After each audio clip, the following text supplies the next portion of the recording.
Tem muita coisa importante para ser falada do que, na verdade, João tratou com a igreja da época, tá? Pedimos que, se eu fosse lidar com tudo que ele fala aqui, passaria de um culto. Esses elementos importantes para serem expostos para vocês aqui. Mas, em compensação, pastor, eu me dedico a falar sobre aquilo que o Senhor me revelou essa tarde, sobre o que, na verdade, significa o espírito do anticristo. Tá? Lembra que a palavra espírito não quer dizer entidade. Tá? A palavra espírito quer dizer conduta, caráter, fatos que correspondam a isso, a essência no homem, naquilo que ele vive, naquilo que ele opera. E como na fé, do que diz respeito à igreja, o homem do mundo, o homem mundano, o homem corrupto também é analisado assim, como o cristão, como o homem do mundo, com fatos que traduzem o seu perfil, a sua conduta, o seu caráter, a sua personalidade, os seus feitos, etc. Como igreja que eu falo para vocês, a igreja a gente não a vê como templo. A igreja a gente a enxerga como atos de fé. Aquilo que ela fala e aquilo que ela faz é a igreja. Ela não é a igreja naquilo que ela aparenta ser. Ela é a igreja naquilo que ela vive como essência e obra realizada. Então, como que a gente sabe se Jesus está na igreja?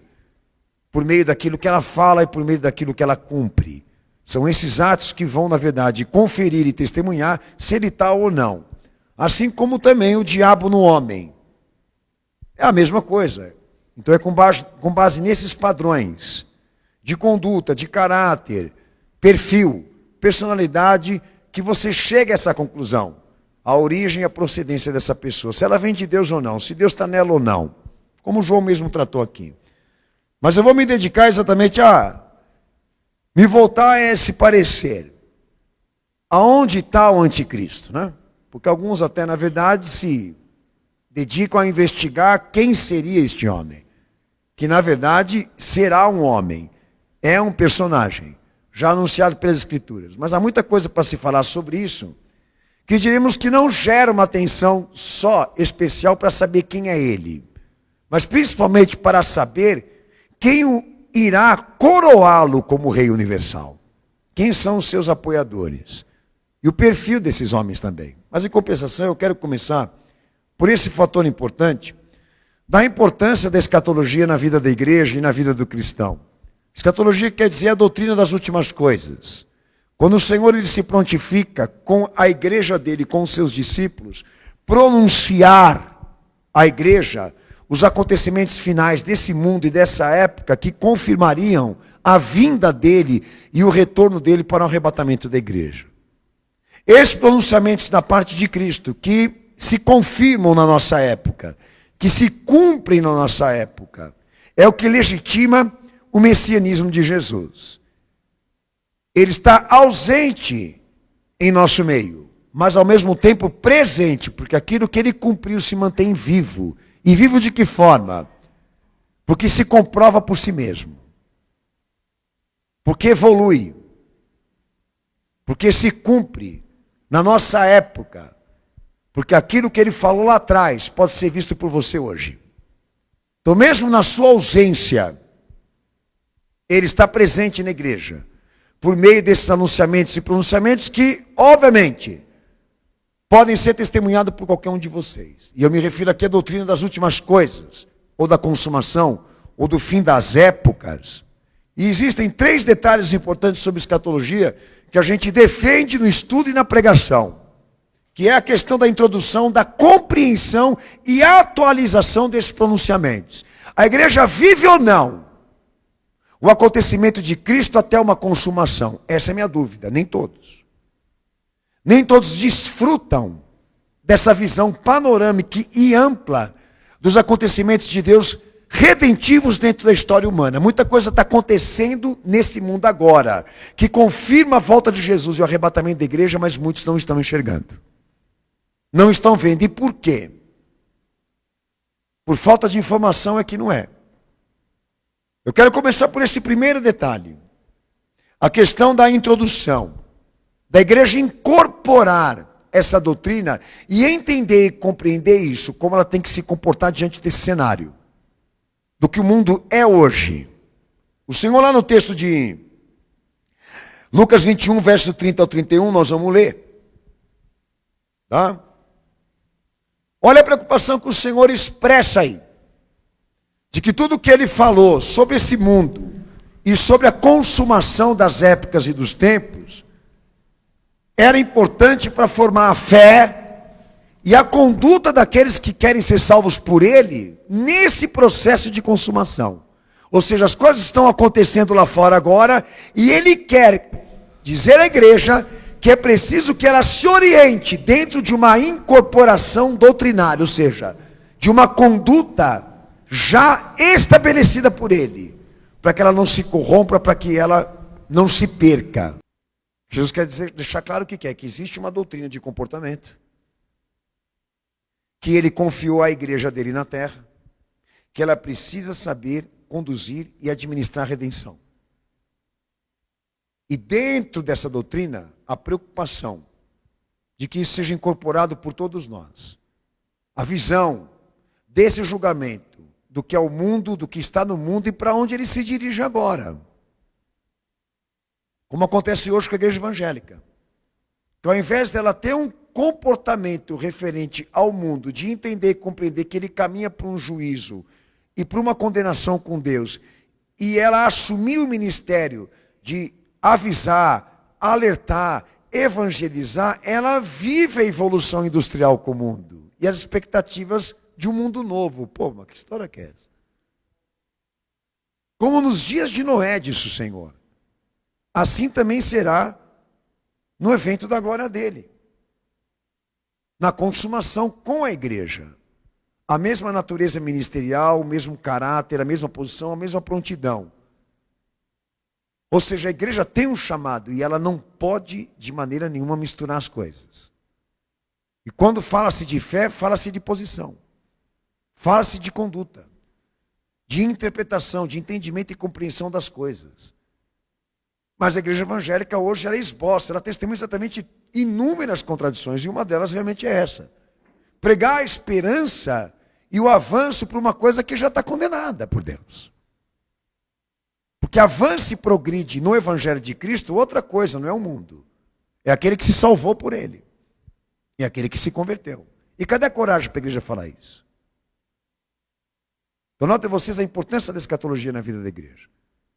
Que a esperança que Jesus confiou à igreja não se baseia no mundo e nem na evolução do mundo, mas de que ele volte e todos aqui sejam de pé e reconhecidos por ele para serem recebidos por ele.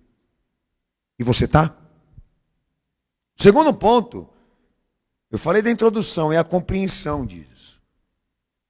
De que esses pronunciamentos e anunciamentos da parte de Cristo sejam identificados e vistos por você e compreendidos por você. Então notem vocês, quando começar a brotar, o verão está próximo. Ou seja, quando estas coisas começarem a acontecer, que coisas? Aquilo que ele disse e falou em cada ponto, em cada detalhe desse mundo. O que o Senhor revelou e apontou, ele quer que a igreja entenda isso, desde o início até a evolução e o final desse processo histórico. Quando ele fala o mundo jaz do maligno, ele está falando do quê? Que todo o sistema é dele. Então, se ele já definiu de antemão que todo o sistema lá fora é corrupto e o diabo lidera isso, você espera alguma coisa boa disso? Você espera que vai aparecer algum rei que vai mudar isso? É uma coisa óbvia que não, pela palavra dele, não tem esse tipo de esperança. Então, todos esses detalhes que ele aponta no mundo, no homem e na história precisam ser compreendidos por mim e por você.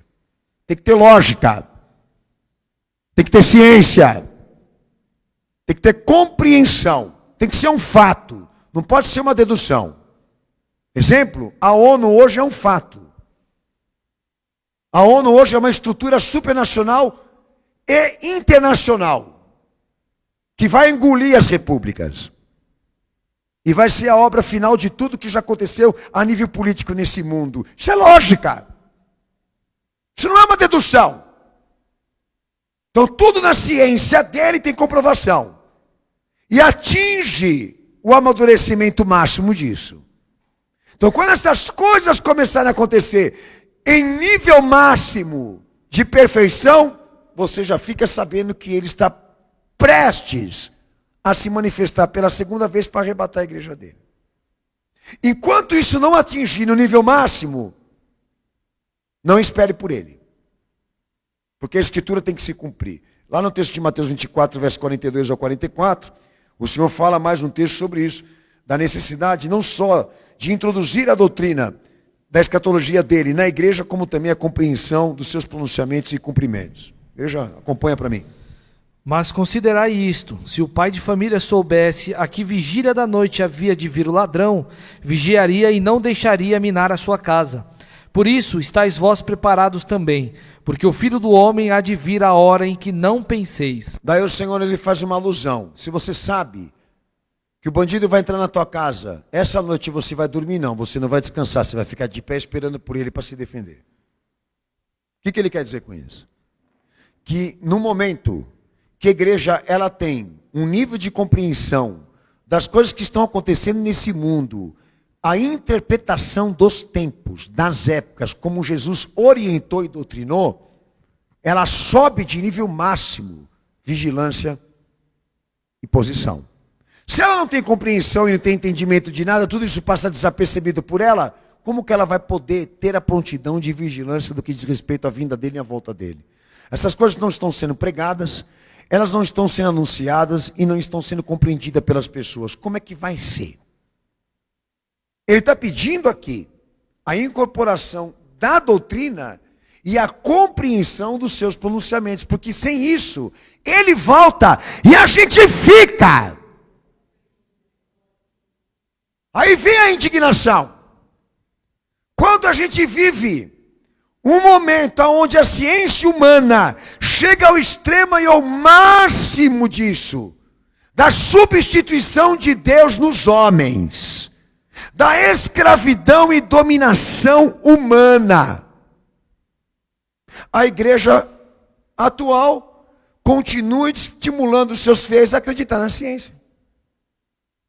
Quando ela nunca, na época, na história, demonstrou tanto esta substituição de Deus na vida dos homens.